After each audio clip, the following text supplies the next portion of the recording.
अमरीकी सदर ट्रंप की जानिब से दी गई डेडलाइन को अब सिर्फ 10 घंटे बाकी रह गए हैं। इस मौके पर आलमी सियासत मुकम्मल तौर पर गैर यकीनी सूरत हाल से दो चार है।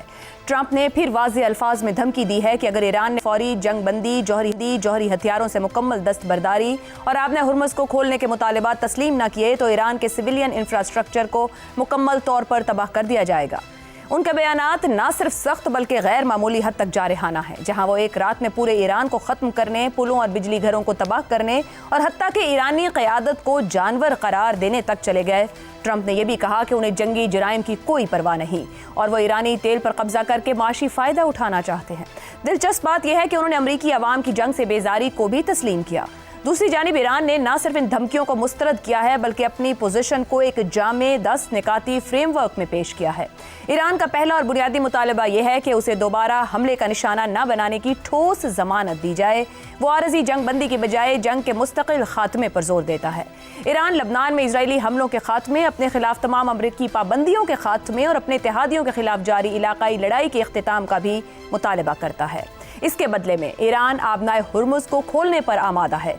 हर गुजरने वाले जहाज पर $20 लाख फीस आयद करना होगी। इस आमदनी को ओमान के साथ तकसीम करेगा, महफूज गुजरगाह के लिए वाज़ेह कवायद बनाएगा और हासिल होने वाली रकम को तामीर नौ पर खर्च करेगा।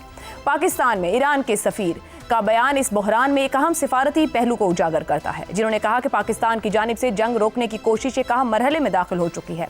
यह बयान इस बात की निशानदही करता है कि खित्ते के ममालिक इस मुमकिन तबाही को रोकने के लिए सरगर्म हैं।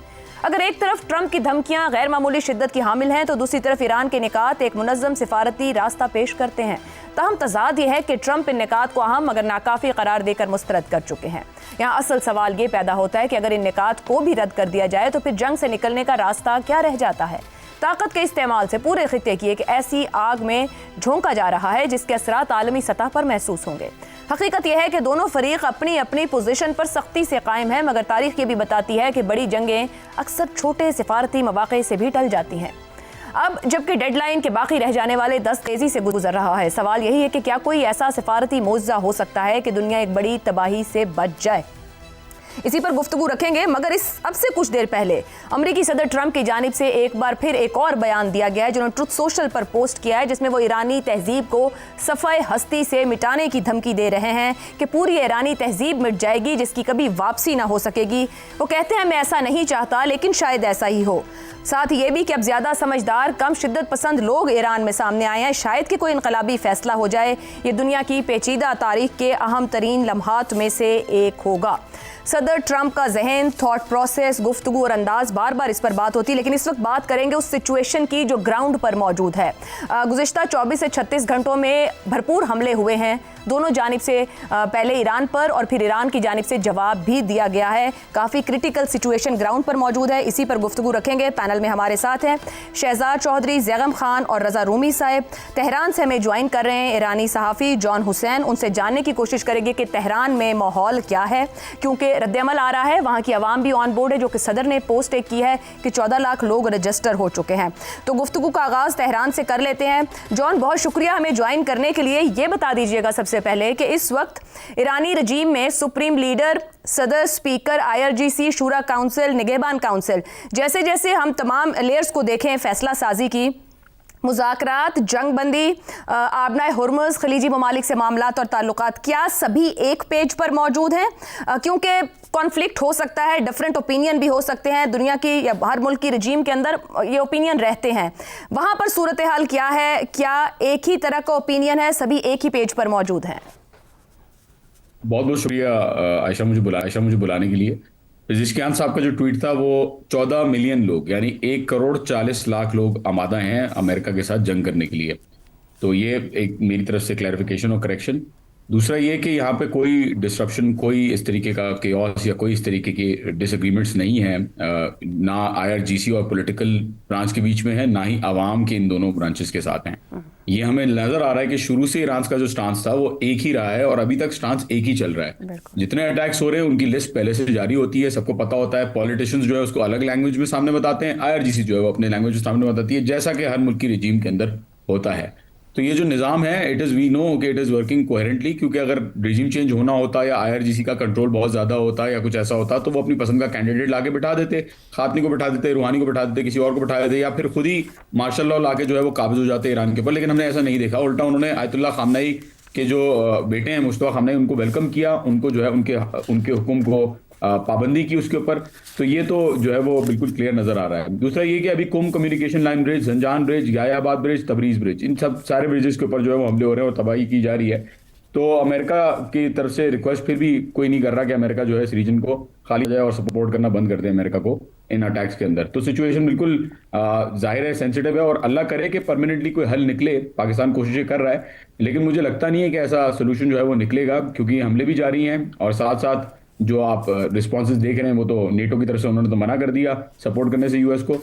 बहरहाल दूसरे मुल्क जो है वो सपोर्ट कर रहे हैं यूएस को, तो देखें कहाँ जाती है चीज। अच्छा, अभी हम रद्द-ए-अमल देख रहे हैं कि ग्रेटर इजराइल की जानिब से हमले किए गए, ईरान भी फिर GCC ममालिक को हिट कर रहा है, निशाना बन रहा है। सऊदी अरब में भी आज हुआ, जहां पाकिस्तान की तरफ से मजम्मत भी की गई इस हमले की, जहां सऊदी अरब को निशाना बनाया गया ईरान की तरफ से। ये फरमाइएगा कि ईरान ये कह रहा है कि हम सख्त जवाब देंगे। IRGC का भी एक स्टेटमेंट आया है कि अगर आपने लाइन्स क्रॉस की तो फिर खिता क्या, खिते से आगे तक रद्द-ए-अमल आएगा।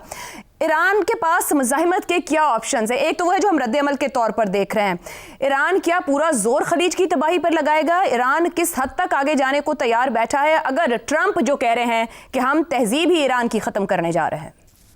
देखिए, ट्रंप के जो बयान है ये जेनोसाइडल बयान और वॉर क्राइम की तरह बयान जो दिया है, इसको मेरे ख्याल में सबसे पहले मजम्मत करनी चाहिए। दूसरा ये कि खलीज के ऊपर अटैक नहीं करना है ईरान को। ये जो एसेट्स है, ये जितने भी बैपको फैसिलिटीज, कुवैत की फैसिलिटीज, साबिक की फैसिलिटीज, ये जो है वो एक तो यूनाइटेड स्टेट्स की इन्वेस्टमेंट है, उसके अंदर US इंटरेस्ट है। और दूसरी बात ये कि जब यूरोपियन कंट्रीज ने मना कर दिया अपने बेसिस देने से, एयरवेज देने से, लैंडिंग स्ट्राइप्स और टेक ऑफ स्ट्राइप्स देने से, तो फिर अभी भी क्यों कुछ अरब ममालिक जो है वो अमेरिका को अलाउ कर रहे हैं ये चीज करने से? वो क्यों नहीं बाहर भेज रहे? ये सवाल ईरानियों का होता है।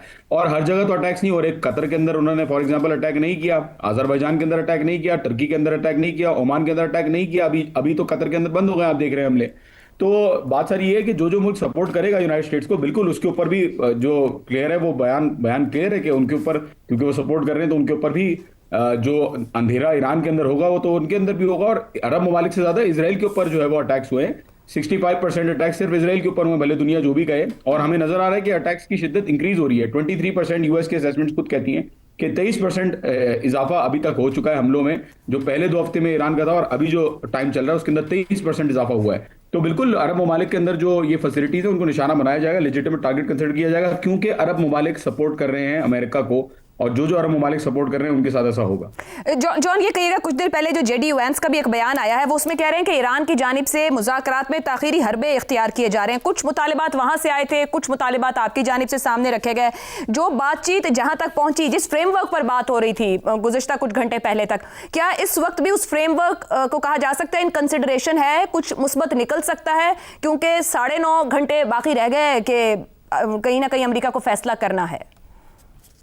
देखिए, ऑफिशियल्स तो इस चीज़ पे अब कमेंट नहीं कर रहे। कल तक उनका बयान यही था कि कोई सीज फायर नहीं होगी, हम अल्टीमेटम्स नहीं लेंगे, हम डेडलाइंस नहीं लेंगे, और मुज़ाकरात नहीं हो रहे ईरान की नज़र में। ये कोशिश की जा रही है कि किसी तरीके से परमानेंट सोल्यूशन हो और उसके अंदर डिमांड्स एक्सचेंज हो रही हैं। आप उसको नाम दे सकते हैं मुज़ाकरात का, डेफिनेटली, बट आई थिंक इसके अंदर अभी भी कहना कि ये सक्सेसफुल होंगे, आई थिंक ये अनलाइकली है मेरी नज़र में, क्योंकि जाहिर है सिविलियन इंफ्रास्ट्रक्चर ऑलरेडी वो हिट कर रहे हैं, पेट्रोकेमिकल कॉम्प्लेक्सेस वो ऑलरेडी हिट कर चुके हैं, पावर प्लांट्स भी उन्होंने किसी हद तक डैमेज किए थे। बूशहर के ऊपर जो है वो 4 अटैक्स अभी तक हो चुके हैं जिनका एटॉमिक पावर प्लांट है। तो आई डोंट थिंक कि इसके सक्सेस के चांसेस ज्यादा हैं। बहरहाल देखते हैं, लेट्स सी, अगर परमानेंटली जो चीज़ होगी, ईरान ये कह रहा है कि अगर कोई चीज़ होगी तो वो परमानेंटली होगी, परमानेंट के बगैर हम जो है वो कुछ नहीं करेंगे, और इसके अंदर guarantees obviously are required. And तमाम मज़ाहमती गिरोह के साथ साथ ईरान के ऊपर भी हमले जो है वो खत्म किए जाएं। दुरुस्त हो गया। बहुत बहुत शुक्रिया जॉन हुसैन, तेहरान से हमें ज्वाइन करने का लिए। मुस्तकिल होगा जो भी होगा, लेकिन क्या होगा ये सबसे अहम सवाल बन चुका